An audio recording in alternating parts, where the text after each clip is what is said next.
اللهم صل وسلم وبارك على سيدنا شفيعنا حبيبنا نبينا مولانا محمد بارك وسلم.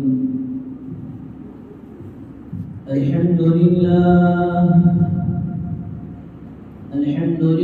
نحمده ونستعينه ونستغفره ونؤمن به ونتوكل عليه ونعوذ بالله من شرور أنفسنا ومن سيئات أعمالنا. من يهده الله فلا مضل له ومن يضلله فلا هادي له. ونشهد أن لا إله إلا الله وحده لا شريك له. ونشهد أن سيدنا وسندنا مولانا محمدا عبده ورسوله. أما بعد فأعوذ بالله من الشيطان الرجيم. بسم الله الرحمن الرحيم. ولا تقولوا لمن يقتل في سبيل الله أموات بل أحياء ولكن لا تشعرون. وقال رسول الله صلى الله عليه وسلم أفضل الصيام بعد شهر رمضان الله المحرم أو كما قال عليه الصلاة والسلام. رب اشرح لي صدري ويسر لي أمري واحلل عقدة من لساني يفقه قولي. اللهم صل على سيدنا محمد وعلى آل سيدنا محمد بارك وسلم في كلام أولنا. اللهم صل على سيدنا محمد وعلى آل سيدنا محمد بارك وسلم في أوسط كلامنا. اللهم صل على سيدنا محمد وعلى آل سيدنا محمد بارك وسلم في آخر كلامنا.